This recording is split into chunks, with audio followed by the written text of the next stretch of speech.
Di nomor 3, berdasarkan gambar unsur yang terletak pada golongan yang sama adalah golongan yang sama. A. A. Kuncinya apa? Terletak pada golongan sama, maka dia memiliki kesamaan apa? Elektron valensinya sama. Sip. Ya, dia harus memiliki elektron valensi yang sama.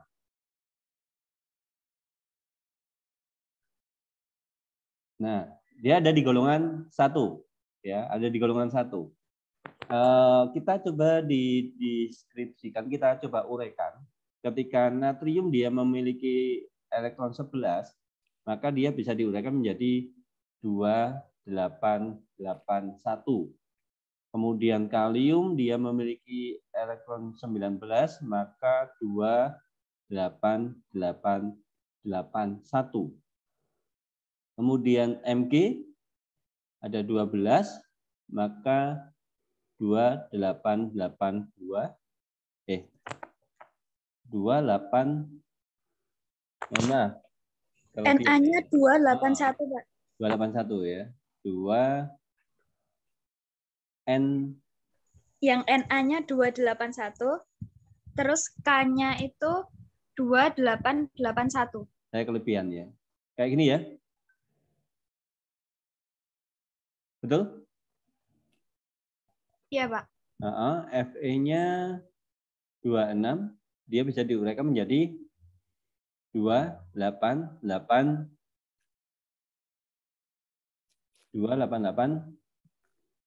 masih ada kurang berapa? Diisi 18 bisa nggak? Diisi 16 bisa nggak? Nggak bisa ya. Berarti 288. Dah, kayak gini. 2888. Betul? Nah, ini dia memiliki elektron valensi yang sama, yaitu 1 di sini. Berarti dia berada pada golongan yang sama. Gitu. Tetapi kalau ditanya periodenya berapa, biasanya periode itu dia mengacu pada jumlah kulit yang terdapat dalam atom itu berapa. Jadi Na dan Mg itu berada dalam satu periode yang sama karena kulitnya jumlahnya 3, di sini jumlahnya juga 3. Oke, bisa dipahami ya? Kita lanjut. Di nomor 4. Berdasarkan metode pemisahan campuran menggunakan prinsip kerja yang sama. Yang mana?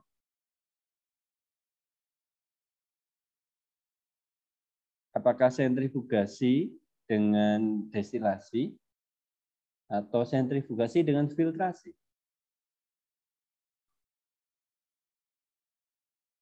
Jawabannya adalah cek. Halo.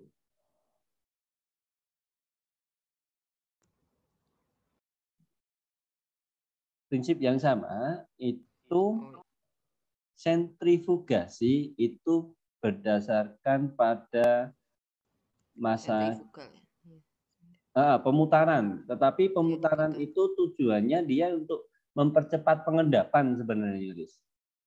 Nah, ketika suatu unsur mengendap, itu berarti ada perbedaan massa jenis gitu. Maka dia yang massa jenisnya lebih besar, dia akan berada di bawah. Massa jenis yang lebih kecil, dia akan ke atas itu. Oke?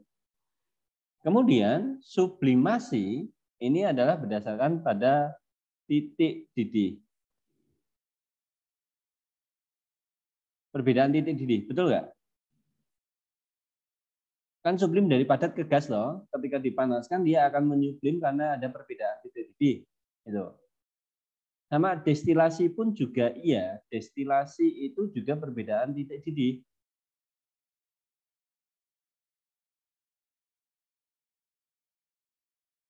Oke. Kemudian kalau filtrasi itu ukuran partikel.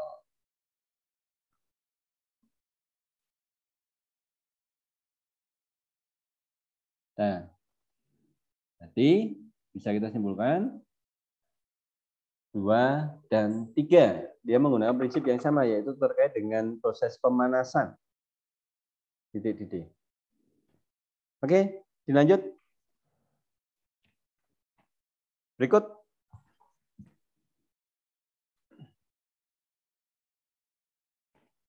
Ada informasi terkait dengan tingkat keasaman suatu makanan. Ada beberapa pernyataan, ada beberapa dugaan. Dugaan yang benar adalah penderita asam lambung tinggi kurang dianjurkan untuk mengkonsumsi coklat. Benar nggak? Karena coklat itu bersifat asam, maka tidak dianjurkan untuk dikonsumsi bagi penderita asam lambung. Kemudian coklatnya itu ini loh, coklat ya, pH-nya 5. Kemudian mengkonsumsi toge. Togenya itu ini, pH 10. Sangat efektif untuk menurunkan asam lambung berlebih. Ya, itu nanti akan menjadi penetralan. Basa dicampur asam. Oke ya. Kemudian mengkonsumsi buah alpukat akan meningkatkan kadar asam lambung. Tidak. Meminum teh sangat baik bagi penderita sakit MAH. Salah. Orang MAH tolong dihindari untuk mengkonsumsi teh yang berlebih. Oke, jawabannya ini. Kalau asam basa menggunakan kertas lakmus itu saya yakin nggak ada masalah ya. Kemudian indikator alami itu juga oke. Semoga besok yang keluar sih itu. Jadi lebih mudah itu. Nomor 6. Pemanis sintetis ditunjukkan oleh aspartam, sakarin, kemudian ada siklamat, sorbitol. Kalau eritrosin ini adalah warna. Warna merah ya. Dia warnanya merah karena ya mirip-mirip dengan eritrosit. Eritrosit itu adalah sel darah merah. Ya mirip warnanya mirip dengan darah. Oke ya, berarti 1, 3, 5, 6. Nah, di sini nanti bisa jadi yang keluar itu adalah pengawet. Pengawet itu ada natrium benzo,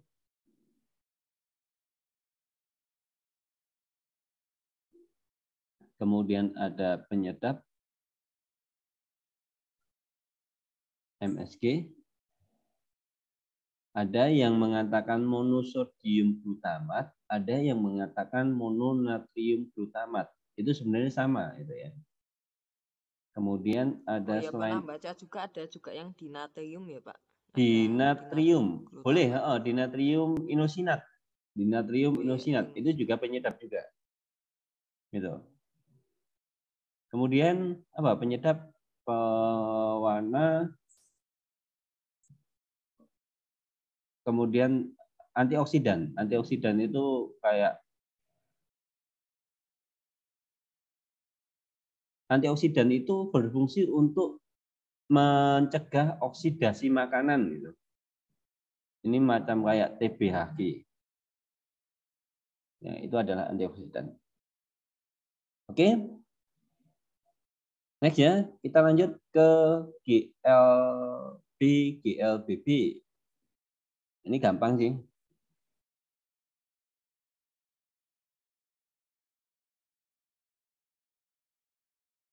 Secara berurutan yang mana? GLB, GLBB, ya A. Nggak ada masalah ya. Kalau yang GLBB dipercepat, dia grafiknya akan positif naik itu. Kalau GLBB diperlambat, dia grafiknya akan turun negatif. Gitu.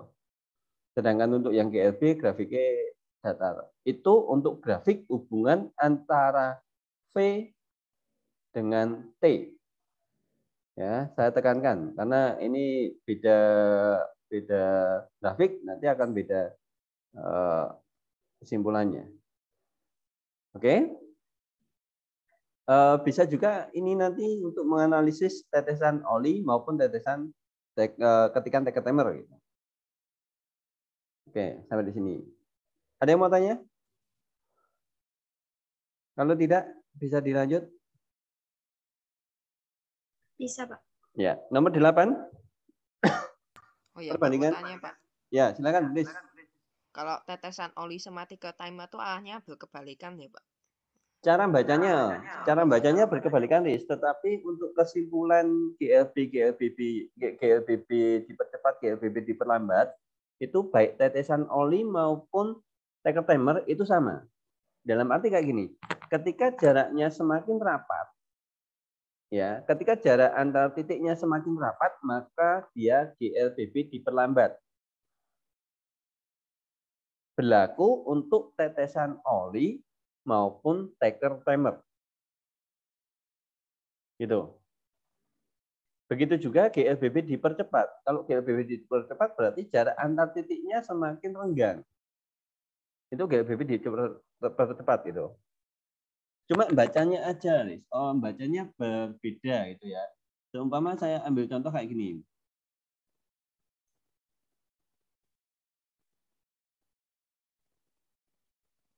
Ini arahnya ke sana. Saya tuliskan ini adalah tetesan oli. Berarti geraknya apa ini? Macam geraknya apa? Diperlambat. Halo?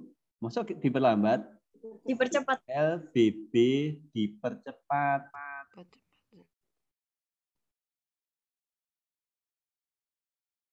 Tahu ya bedanya ya? Ini karena bacanya itu dari sini 1, 2, 3, 4, 5, 6, 7, 8. Jadi jarak antar titiknya semakin renggang gitu. Bisa dipahami? Oke ya. Nah, kalau saya gambarkan lagi.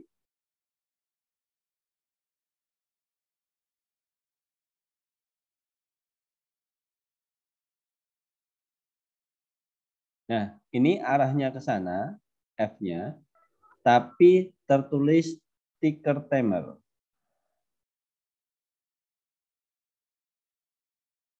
Ticker timer. Yes, itulah. Ini gerakannya menjadi L, BB. Nah, diperlambat. Dia bacanya dari sini. 1, 2, 3, 4, 5, 6, 7. Kayak gitu. Oke ya? Bisa dipahami ya? Jangan bingung. Meskipun ada yang menjelaskan taker timer itu berlawanan dengan tetesan oli. Iya, berlawanan. Berlawanannya apa? Berlawanannya adalah cara membacanya. Kalau tetesan oli, membacanya searah dengan gaya. Kalau gayanya ke kanan, ya membacanya ke kanan gitu. Kalau ke kiri, ya membacanya ke kiri. Sedangkan kalau taker timer, kalau gerakannya ke kanan, bacanya ke kiri. Oke ya?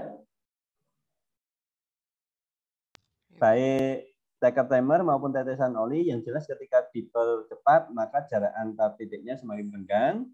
Kalau diperlambat, jarak antar titiknya semakin rapat.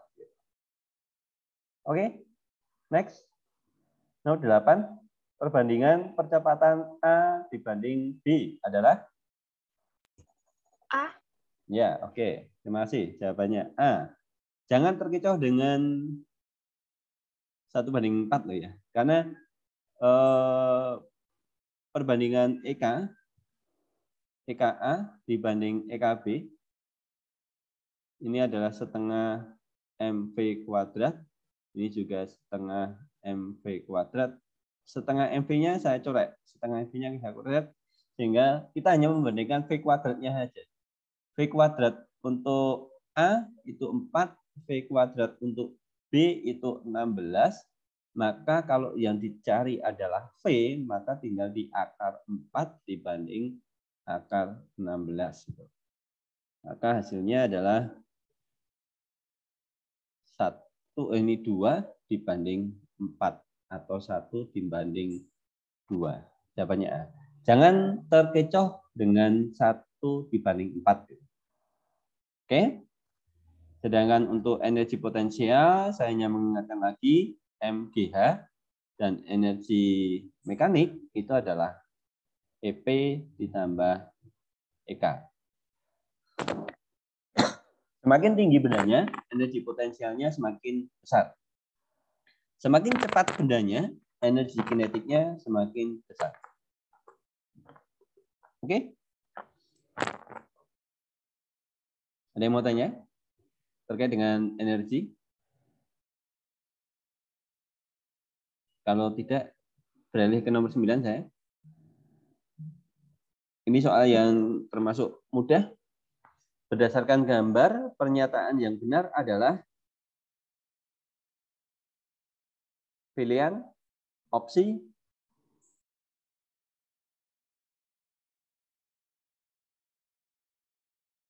cek. Yang benar yang mana?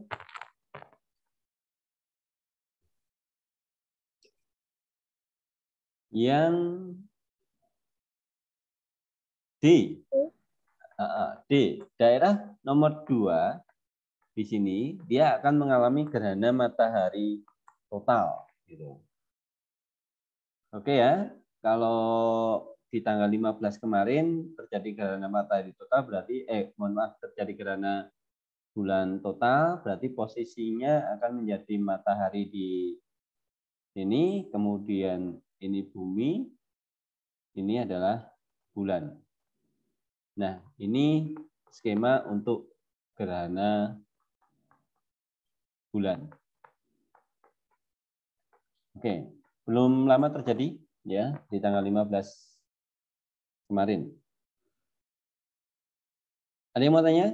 Nah, pelajari juga untuk peristiwa-peristiwa yang terjadi akibat gerak rotasi maupun revolusi bumi. Ya, bisa jadi nanti bulan itu juga bergerak, berevolusi, itu juga akan mempengaruhi kehidupan yang ada di bumi. Semacam kayak kalau revolusi ya kayak perubahan musim, kemudian gerak semu tahunan, seperti itu. Oke ya. Next, di nomor 10. Sederhana, tapi kadang kalau tidak memahami soalnya jadi rodok bingung. Yang mana menurut kalian?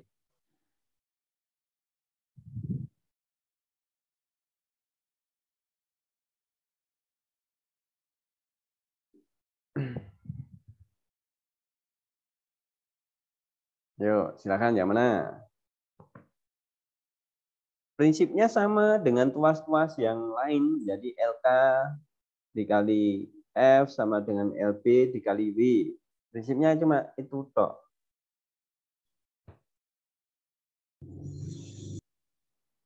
Yang mana? Ada yang sudah menemukan jawabannya? Atau bingung? Bingung, Pak. Oke. Jawabannya apa? Nah, saya dengar tadi ada yang menjawab. A, Pak. A. Oke, terima kasih jawabannya. A. Betul. Jadi gini, ketika tanpa R, ya, ketika tanpa R, maka P itu adalah 2000 dikalikan dengan 40 sama dengan Q-nya 800 dikalikan dengan 80. Nah, di sini hasil perkaliannya akan menjadi 80.000 sama dengan 64.000. Balance enggak? Enggak, ya. Dia enggak balance. Dia lebih berat di sisi A-nya daripada di sisi B. Betul? Maka B perlu ada penambahan beban total itu menjadi ada selisih sekitar 16.000. Betul ya? 16.000. Nah, sekarang kita ketahui bahwa R itu dia bermassa 1600. Nah, ini kalau ditambahkan ke sini, ini R, maka jarak di sini berapa itu ya? Agar ketemunya menjadi 1600. Berarti kan cukup ini dikalikan dengan 10 gitu toh. Bisa dipahami nggak? Halo? Biar ketemunya 16.000 sehingga ini nanti kalau dijumlahkan total akan menjadi 80.000. Gitu. Oke? Seimbang ini nanti. Oh, jadi caranya ditambahin gitu ya Pak total. Oh, tinggal dijumlahkan aja. Jadi R-nya itu digantungkan pada sisi OB sejauh 10 cm dari titik tumpuannya. Gitu. Benar nggak? Masuk nggak, Riz? Oh iya Pak. Nah, jadi kan ini udah ada 64.000 tuh dari Itu 800 dikali 80 kan. Terus nanti betul. ditambahin 1.600 dikali 10 gitu ya Pak. Betul. Ya, seperti itu. Sehingga Oh iya ketemunya iya. akan menjadi 80.000 biar seimbang, balance. Oke oke. Oke ya. Next. Ada yang mau tanya nggak? Ini cuma ngutuk-ngutuk LK dikali F sama dengan LP dikali W kayak gitu sebenarnya. Bisa dilanjut ya. Nomor 11. Sangat mudah. Jawabannya? D. D. Betul. Ini kan hukum Archimedes ya, meskipun nanti tidak menutup kemungkinan nanti yang keluar adalah P sama dengan F per A atau P sama dengan rho kali G kali H. Kemungkinannya itu. Kalau yang hukum Pascal saya kira kok jauh gitu ya. Kalaupun ada sih nggak masalah karena hukum Pascal itu adalah P1 sama dengan P2, F1 per A1 sama dengan F2 per A2. Ini hukum Pascal yang digunakan untuk hidrolik. Nah, seperti ini. Ini F1, di sini A1. Di sini F2, ini A2. Macam itu. Oke? Ada yang mau ditanyakan?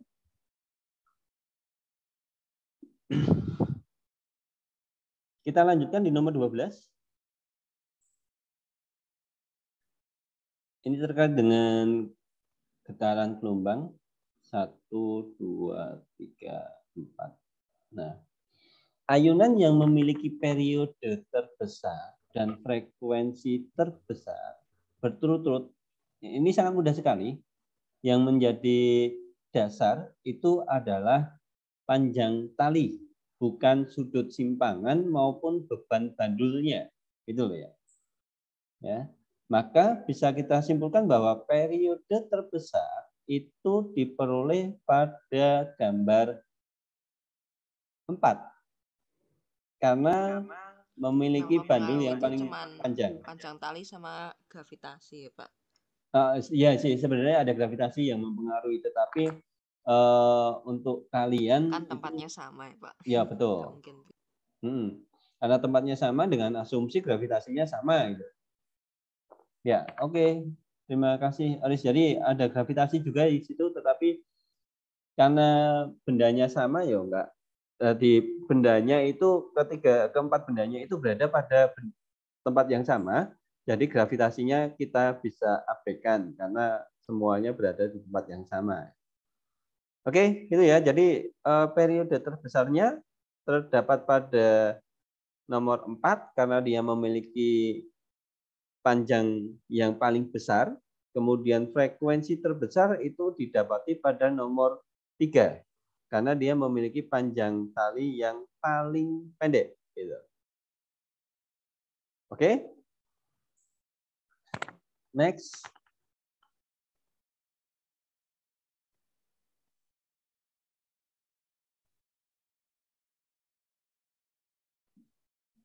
Di nomor 13.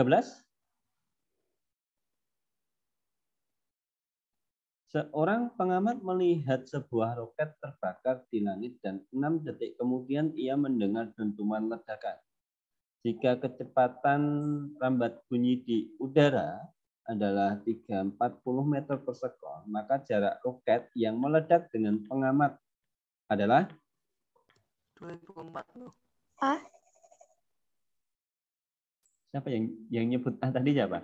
Terjebak berarti. Karena saya yakin kalian sering menggunakan persamaan S sama dengan V dikali T dibagi 2. Betul pakai itu?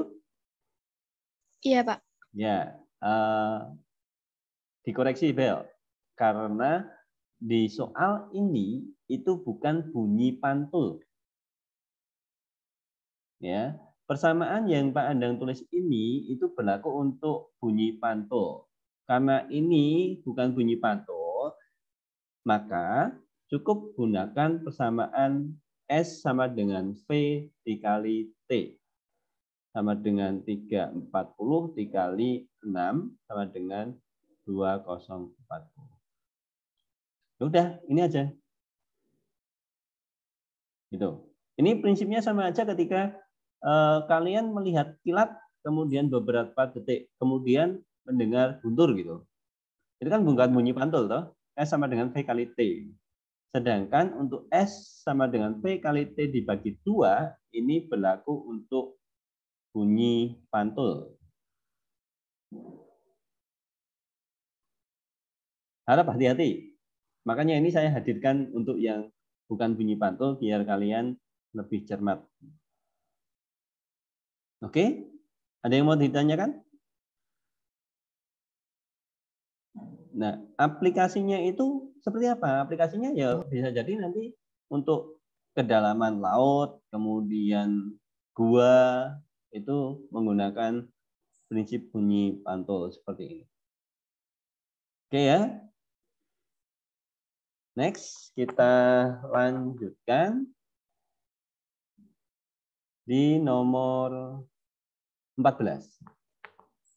Sebuah benda berada 5 ini sentimeter, mohon maaf, kurang, di depan lensa cembung menghasilkan bayangan dengan sifat maya tegak diperbesar 2 kalinya. Jika benda digeser 6 cm menjauhi lensa, maka bayangan yang terbentuk akan bersifat. Langkah pertama, kalian harus mencari fokus dari lensa ini terlebih dahulu. Ketika fokusnya sudah ketemu, kalian tentukan batasan-batasan antar ruangnya. Kemudian kalian identifikasi benda yang digeser itu berada di ruang berapa dengan sifat yang seperti apa.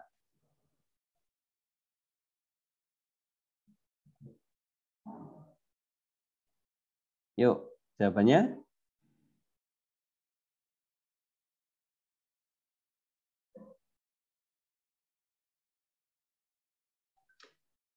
Solusinya adalah kita harus mencari fokus dari lensa ini terlebih dahulu. Ya, kita gunakan tetap 1/f sama dengan 1/s ditambah 1/si atau SU/si ya. Kemudian 1/f sama dengan jarak bendanya 5 ditambah 1 per jarak bayangan. Nah, jarak bayangan kita bisa hitung dengan persamaan SI sama dengan M dikali SO. M-nya berapa? M-nya 2. Perbesarannya 2 kali. Dikali SO-nya 5. Sama dengan 10. Nah, karena ini berada di depan lensa bersifat maya, maka SI dia akan bersifat atau berjarak negatif. Berarti min 10 kayak gitu. Jadi di sini 1/f sama dengan 1/5 ditambah 1/min 10. Sehingga 1/f sama dengan jadikan per 10, 2 min 1. Sama dengan 1/10 sehingga F-nya sama dengan 10. Nah, ketika sudah tahu fokusnya 10, maka kita bisa mensimulasikan seperti ini. Nah, fokusnya 10, kemudian 2F-nya 20. Ketika benda tadi berada 5 cm di sini, ya, maka bayangannya ada di belakang, bersifat maya. Kemudian, kalau benda digeser sejauh 6 cm, maka benda akan berada di posisi ini. Ada di posisi di sini ya. Nah, ini jaraknya menjadi 11. Nah, 11 ini dia berada di ruang 2. Ketika benda di ruang 2, otomatis bayangan di ruang 3. Sifat bayangan di ruang 3 yaitu nyata, terbalik, diperbesar. Maka jawabannya benar yang C. Itu. Kalau nyata, terbalik, diperkecil, ini benda di ruang 3. Yaitu kalau maya tegak diperkecil, ini untuk lensa cekung. Dimanapun letaknya, lensa cekung akan menghasilkan sifat bayangan maya tegak diperkecil. Sedangkan untuk maya tegak diperbesar, itu benda di ruang 1. Oke, sampai di sini ada yang mau ditanyakan?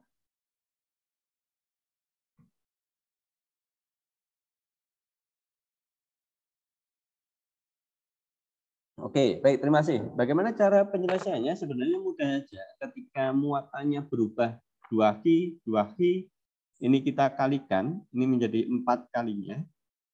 Kemudian jaraknya diperbesar menjadi 2R-nya, 2R, maka ini dikuadratkan menjadi 4. Ini terus dibagi aja, karena untuk persamaan F sama dengan K Q1 Q2 per R kuadrat ya. K sama dengan F sama dengan K Q1 Q2 per R kuadrat. Nah, ini berarti Q-nya itu menjadi 4 kali, kemudian jaraknya itu menjadi 2 kalinya. 2 kuadrat berarti 4. Gitu. Jadi 4 dibagi 4 ketemunya 1F. Ada yang masih bingung untuk yang cara seperti ini? Sebenarnya mudah aja, ketika terjadi perubahan muatan itu dikalikan saja. Kemudian jaraknya itu nanti dikuadratkan. Nah, seumpama jaraknya menjadi setengahnya, maka setengah kuadrat menjadi 1/4. Berarti kalau atasnya menjadi 2 kali 2 kali menjadi 4, 4 dibagi 1/4. Berarti 4 kali 4 menjadi 16 kalinya. Seperti itu. Oke ya. Nah, penyelesaiannya seperti ini, karena yang ditanya adalah V yang melalui ini berapa, gitu ya, melalui R1, maka V sama dengan I kali R. Nah, R-nya kita sudah dapat, karena di soal sudah ada 2, tinggal kita mencari I-nya terlebih dahulu. I-nya itu berapa, gitu. Nah, I kita peroleh dari hitung-hitungan I sama dengan V total per R total. I sama dengan V per R. 12 dibagi R totalnya berapa? Nah, R totalnya kita cari 1 per RP, kita cari yang paralel dulu di sini, sama dengan 1 per 6 ditambah 1 per 3. Jadikan per 6 dapat 1 plus 2 sama dengan RP-nya, langsung saya balik, boleh ya? 6 per 3 sama dengan 2 ohm. Nah, yang paralel 2, yang seri, diserikan dengan yang R1, 2 juga. Berarti R total akan menjadi 2 ditambah 2, sama dengan 4 ohm. Oke, maka 4 ohm ini kita masukkan ke sini. 4 sama dengan 3 ampere. Nah, maka arus yang mengalir pada rangkaian ini sebesar 3 ampere. Di sini 3 ampere ya. Langsung kita masukkan di sini I-nya 3. Maka hasilnya adalah 6 volt. Itu. Loh, Pak, kok baterainya 12 volt, yang tegangan di R1 kok 6 volt? Ya, karena nanti 6 volt lainnya biasanya akan di sini. Ya, karena dia seri maka 12 volt ini akan terbagi menjadi tiap seri itu, rangkaian seri itu akan terbagi gitu. Ya. Oke, ada yang mau tanyakan? Kalau yang ditanyakan tegangan di R2-nya ya kita harus mencari arus di R2-nya dulu. Arus di R2-nya biasanya kalau ini 3 ampere ya yang mengalir pada rangkaian, maka yang ke atas ini akan menjadi 1, terus yang ke bawah akan menjadi 2 ampere. Nah, seperti ini. Sehingga nanti V2 sama dengan I kali R. 1 dikali 6 sama dengan 6 volt. Kemudian di V3 sama dengan 2 dikali 3 sama dengan 6 volt. Gitu. Loh, Kak, sama Pak, 666 ya, karena 12 kemudian 12 ini terbagi seri antara R1 dengan R paralel, maka 6 menjadi 6. Kemudian yang paralel itu tegangannya pasti akan sama. Gitu. Sedangkan kalau seri itu arusnya yang sama. Oke, ada yang mau tanya?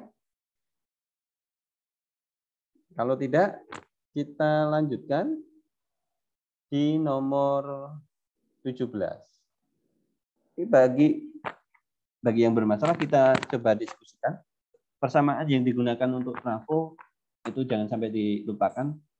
NP per NS sama dengan VP per VS sama dengan IS per IP. Nah, persamaan ini jangan sampai lupa ya, jangan sampai hilang. Kemudian kita bisa bandingkan 80 dibagi 2400 ini saya sederhanakan jadi 10 dengan 3. Boleh ya? 10 dengan 3. Betul nggak itu? Tak bagi dengan 80. Ya, oke ya. Kemudian kita diminta untuk mencari I primernya di sini berapa. Tapi sebelumnya untuk mencari I primer, di lilitan sekunder sudah ada hambatan, maka kita bisa mencari I sekundernya di sini berapa dengan rumus I sama dengan V per R. Nah, langkah pertama kita harus mencari tegangan di sekunder. Ya, oke. NP per NS sama dengan VP per VS.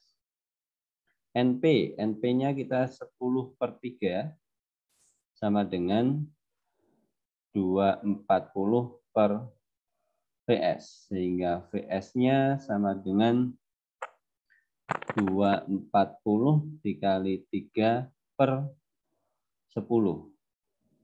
72 volt. Oke, maka kita bisa masukkan di sini 72 dibagi dengan 30.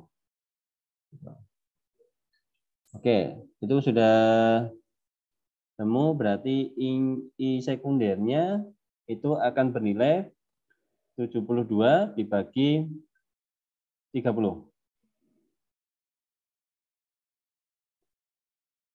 Hasilnya adalah 2,4 ampere. Nah, kita sudah ketemu I-nya 2,4 untuk I sekunder, maka kita bawa ke I primer.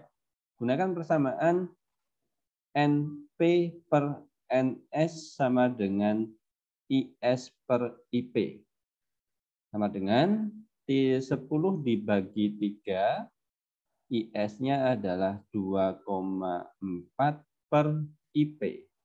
Maka IP-nya sama dengan 3 dikali 2,4 dibagi 10 akan bernilai 0,72 ampere. Oke, seperti itu. Benar, untuk jawabannya adalah C.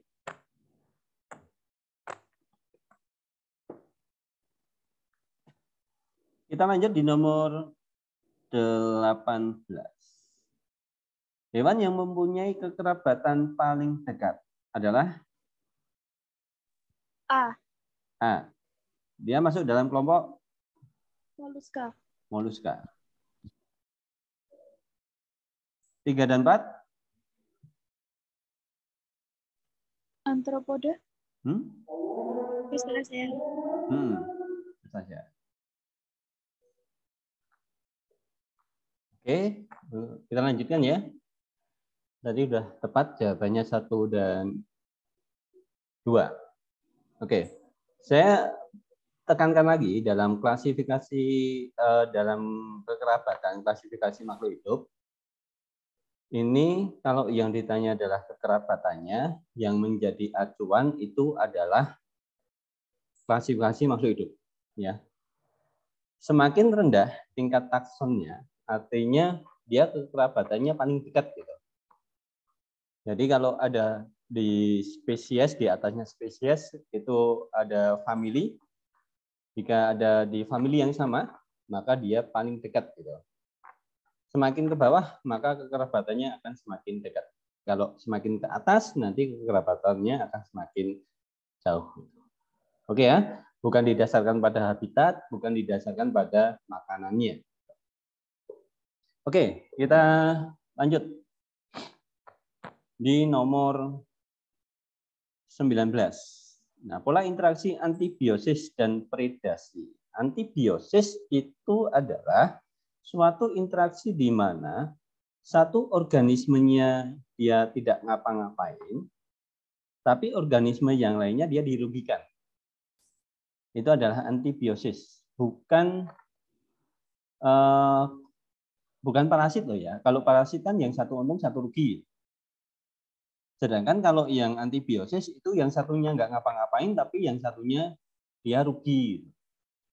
Ya, ini mirip dengan antibiotik kayak apa ya?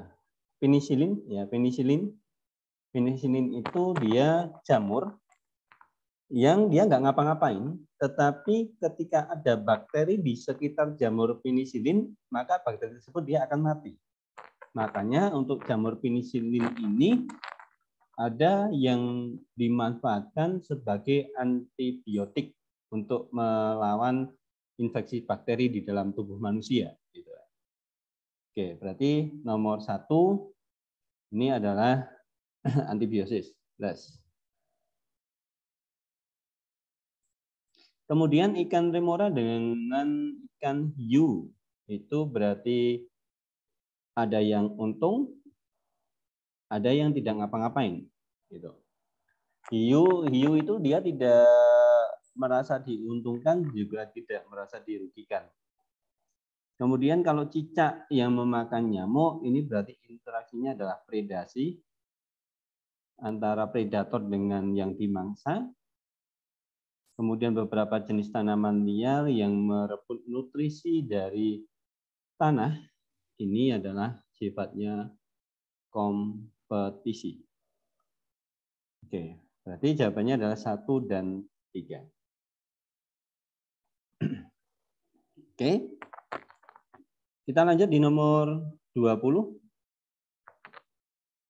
Masuknya senyawa CFC ke atmosfer dapat mengakibatkan, CFC itu adalah chlorofluorokarbon. Itu biasa terdapat pada refrigerator atau pendingin ruangan bisa, kemudian lemari es juga bisa. Gitu. Kemudian efeknya apa? Yang jelas CFC ini dia akan mengikat satu oksigen dalam senyawa, dalam unsur ozon. Jadi ozonnya nanti akan terikat oksigennya sehingga ozon akan menjadi lebih tipis. Nah, ketika ozon nipis, maka radiasi UV ultraviolet yang masuk ke bumi akan menjadi lebih banyak. Efeknya apa? Ketika UV-nya meningkat, ya, ultraviolet meningkat, ini akan meningkatkan resiko kena kanker kulit. Ya, dia meningkat. Kemudian suhu permukaan bumi pun juga akan mengalami peningkatan. Nah, ini efek dari CFC. Meskipun peningkatan suhu permukaan bumi itu lebih berperan itu adalah gas rumah kaca. ya, gas rumah kaca macam kayak CO2 kayak gitu. Oke ya, kita sepakat jawabannya ini. Oke, ada yang mau ditanyakan?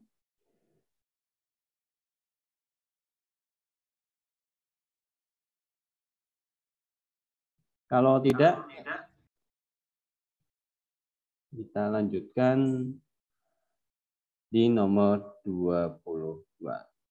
Kalau nomor 20 ini meningkatkan hujan asam, kemudian pelapukan batuan itu terkait dengan gas asam. Gas asam itu bisa dihasilkan dari letusan gunung berapi, kemudian ada asap kendaraan bermotor, itu juga bisa. Pabrik-pabrik. Nomor 21, ketika seseorang meluruskan lengan, berarti dia ekstensi. Ya. Maka mekanisme kerja otot yang terjadi adalah ekstensi. Meluruskan berarti dia ototnya adalah otot antagonis, di mana otot bisepsnya dia relaksasi dan trisepsnya dia kontraksi. Sedangkan kebalikannya, kalau antagonis bisepsnya kontraksi dan trisepsnya relaksasi, ini gerakannya adalah melipat lengan. Atau ini nama lainnya adalah fleksi. Fleksi ekstensi.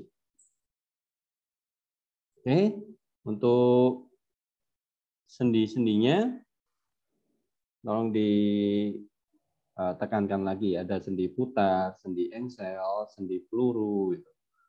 Yang sering kebalik itu adalah sendi peluru dibilang sendi engsel.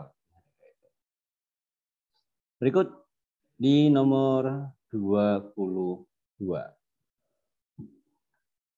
Ketika seorang mengkonsumsi daging, maka akan terjadi pencernaan kimiawi sehingga daging siap diserap oleh sel tubuh. Protein yang diuraikan menjadi asam amino. Ya, enzim yang berperan dalam proses perombakan protein menjadi asam amino itu adalah enzim tripsin, dihasilkan di pankreas. Amilase itu mengubah amino menjadi gula. Renin itu ada di lambung terkait dengan pengendapan kasein susu. Kemudian petialin di mulut ini mengubah zat tepung menjadi gula.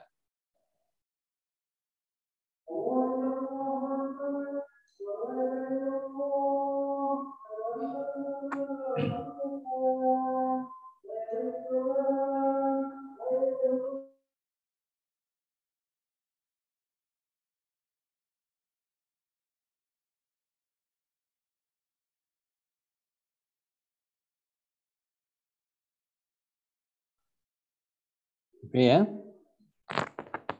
Untuk enzim yang lain yang sering ditanyakan itu cuma di kisaran lambung, pankreas, usus 12 jari. Oke. Kita lanjut di nomor 23. Ini terkait dengan kapasitas udara di dalam paru-paru.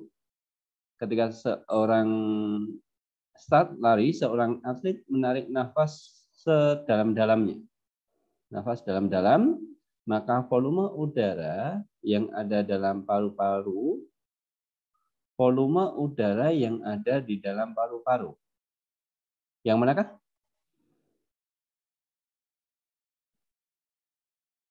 Lu?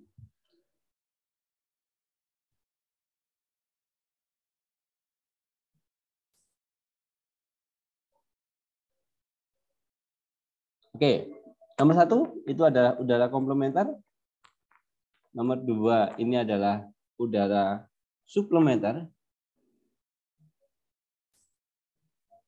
Ada yang mengatakan suplementer itu adalah cadangan ekspirasi, sedangkan komplementer itu adalah cadangan inspirasi. Kemudian di nomor 3 ini adalah volume vital. Kemudian nomor 4 ini adalah volume total. Nah, kemudian yang di bagian sini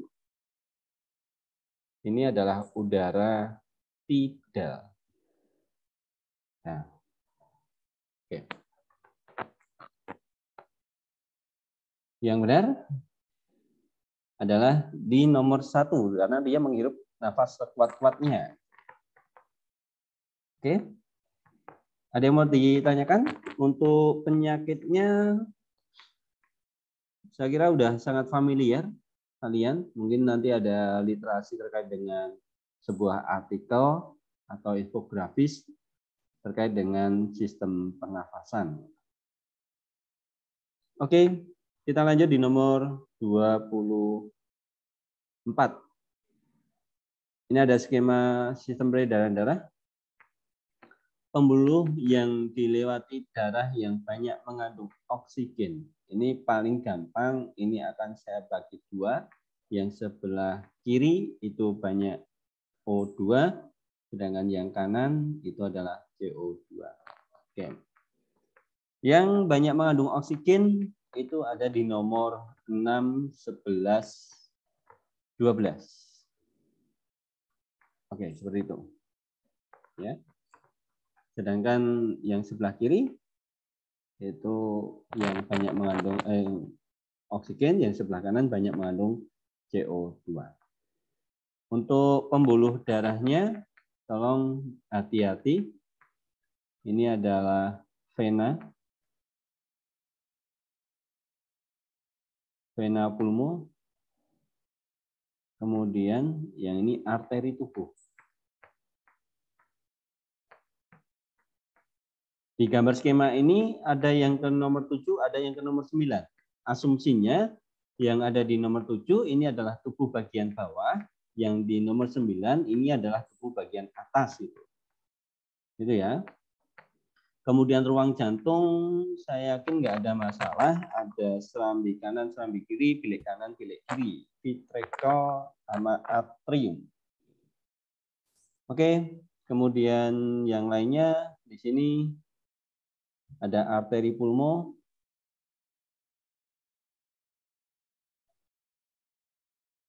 yang di sini ada vena tubuh. Oke, next. Kita lanjut di nomor 25. Ini adalah skema filtrasi atau skema dari kerja ginjal. Darah diberi perlakuan nomor 1, yaitu proses filtrasi. Nah, dari filtrasi dia akan menghasilkan filtrat Z, ini adalah urin primer. Kemudian dari urin primer dilakukan reabsorpsi, akan menghasilkan urin sekunder. Dari urin sekunder dilanjutkan pada proses nomor 3, yaitu augmentasi. Akan menghasilkan urin sejati. Nah, dari sini kita bisa lihat skemanya bahwa yang ditanya nomor 2 dan Z, nomor 2 itu berarti reabsorpsi dan nomor Z-nya adalah urin sekunder. Maka jawabannya ada di opsi C. Kita lanjutkan di nomor 26. Fase menstruasi berdasarkan bagian di atas proses yang terjadi pada saat S adalah S ini sudah terjadi pada tahapan ovulasi. Nah, ovulasi itu dipengaruhi oleh hormon LH.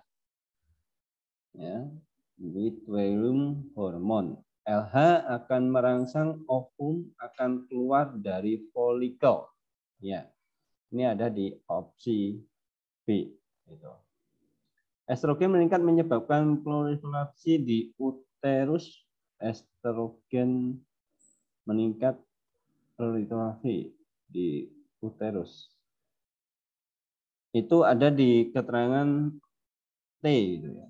Endometrium menebal karena peningkatan konsentrasi progesteron. Ya, ini di T.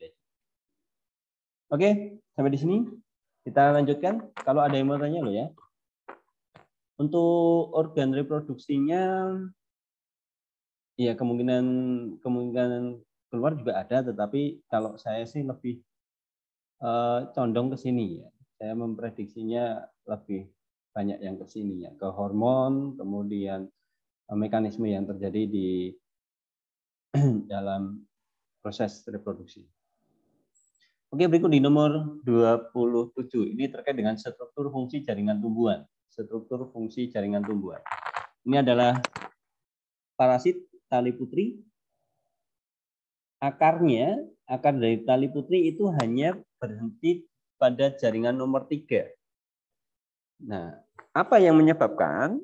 Karena gini, tali putri itu karakteristiknya berbeda dengan benalu. Kalau benalu dia memiliki klorofil sehingga benalu dapat berfotosintesis secara mandiri. Maka benalu itu dia akan mengambil bahan fotosintesisnya, ya, bahan fotosintesisnya, bukan hasil fotosintesis. Berbeda dengan tali putri, kalau tali putri dia tidak memiliki klorofil, maka dia ngambil langsung bahan jadinya. Jadi dia langsung mengambil hasil fotosintesisnya. Nah, dari jaringan ini yang mengangkut hasil fotosintesis itu kan ada di nomor 3. Gitu ya. Maka pernyataan yang benar adalah tali putri tidak memiliki klorofil sehingga mengambil hasil fotosintesis yang diangkut pada jaringan nomor 3. Ya, ini.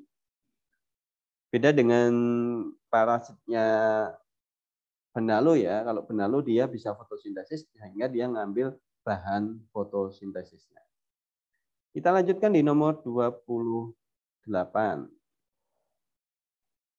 Ini adalah percobaan Ingenhousz. Pada akhir percobaan, bila bara api didekatkan pada mulut tabung reaksi, yang terjadi adalah bara api dia akan membara lebih besar karena dalam tabung reaksi terdapat oksigen. Ya, ini jelas karena adalah proses pembakaran itu membutuhkan oksigen, ya. Pembakaran atau oksidasi ini membutuhkan oksigen. Jadi ketika bara api atau korek nyala api gitu ya, korek api itu didekatkan pada mulut tabung reaksi yang digunakan untuk percobaan Ingenhousz, maka dia akan menyala lebih besar karena dia mendapat bahan oksigen dalam proses pembakaran. Kalau karbon dioksida dia akan memadamkan api. Bedakan itu ya. Oke, ada yang mau tanya? Untuk Ingenhousz, faktornya ada cahaya matahari, kemudian ada CO2. Biasanya CO2 itu dengan penambahan NaHCO3. Sedangkan yang satu lagi itu adalah percobaan Schwarz, itu membuktikan bahwa hasil fotosintesis itu akan menghasilkan karbohidrat yang ditandai dengan daun yang tidak ditutup, dia akan berwarna biru kehitaman ketika ditetesi dengan glukol atau iodin. Oke, lanjut di nomor 29. Dalam persilangan, ya, pernyataan yang sesuai dengan peta silsilah keluarga tersebut adalah yang menjadi kunci adalah ketika tuli, ya, tuli itu berarti dia gennya resesif. Ya, bisa disimpulkan berarti di sini tuli. Ini juga tuli, ini juga tuli. Nah, gen resesif ketika di sini ada dua anak, ada Q dan D kecil, maka Q ini kita bisa memperkirakan gennya apa, kemudian P ini gennya apa. Nah, kita analisis dari opsinya. Q mempunyai kemungkinan genotip D besar, D kecil. Mungkin enggak? Kita coba yang lain ya. Kemudian P mempunyai genotip D besar, D kecil. D besar, D kecil. Mungkin itu ya, karena nanti akan menghasilkan D kecil, D kecil. Oke, ini kita centang dulu. Kemudian R, genotipe D kecil, D kecil. R ini D kecil, D kecil. Maka ini nanti munculnya tidak D besar, D kecil, tapi akan D kecil, D kecil. Dan kita juga tidak tahu ini anaknya sifatnya apa lagi, sehingga kita tidak bisa memperkirakan. Kemudian P memiliki genotip D kecil, D kecil. P, D kecil, D kecil. Kalau D kecil, D kecil nanti dia akan menjadi tuli. Nggak mungkin. Nah, yang jadi alternatif jawaban kemungkinan hanya ada di sini. P mempunyai genotip D besar, D kecil. Sehingga nanti kemungkinan Q-nya akan menjadi D besar, D kecil. Gitu. Atau bisa D besar itu juga bisa. Ya. Tapi kalau seperti itu kita coba cermati aja anakannya di sini. Nah, bulat itu adalah D besar, D kecil. Kan enggak mungkin. Itu berarti wanita atau perempuan normal. Oke ya?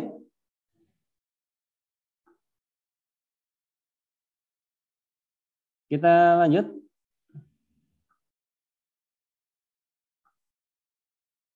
Di nomor terakhir, 30. Nah, domba Dolly. Ini ada skema bagaimana proses cloning terjadi. Jadi, kambing A itu diambil intinya, kambing B itu diambil sel telurnya. Kemudian terjadi peleburan inti sel, kemudian akan membentuk embrio. Nah, ketika embrio sudah terbentuk, akan dimasukkan ke dalam rahimnya kambing domba C. Domba C akan mengandung, kemudian menghasilkan domba D. Ini adalah hasil cloning yang mana domba D ini akan memiliki kemiripan dengan domba A selaku pendonor inti atau nukleus. Nah, berdasarkan skema di atas, pernyataan yang benar adalah ini harusnya ada kata-kata kecuali. Kalau nggak ada kecualinya, nanti jawabannya ada 3. Kita cermati, domba C memiliki peran sebagai tempat tumbuh kembangnya domba D. Ini betul. Domba A sebagai pendonor inti berperan pada sifat keturunan domba D. Ini juga betul. Kemudian domba B sebagai pendonor ovum tidak mempengaruhi perkembangan domba D. Ini ciri-cirinya nggak muncul, oke. Kemudian domba D merupakan anakan hasil cloning yang memiliki sifat gabungan antara A dan B. Salah, karena cloning itu nanti anaknya hanya mirip pada pendonor intinya saja. Berarti ini jawabannya adalah yang D. Oke, sampai di sini ada yang mau ditanyakan? Pembahasannya di-share nggak, Pak? Oke, siap. Nanti saya share untuk yang kelasnya Pak Sarif. Nanti saya minta untuk Mas Eka untuk membagikan.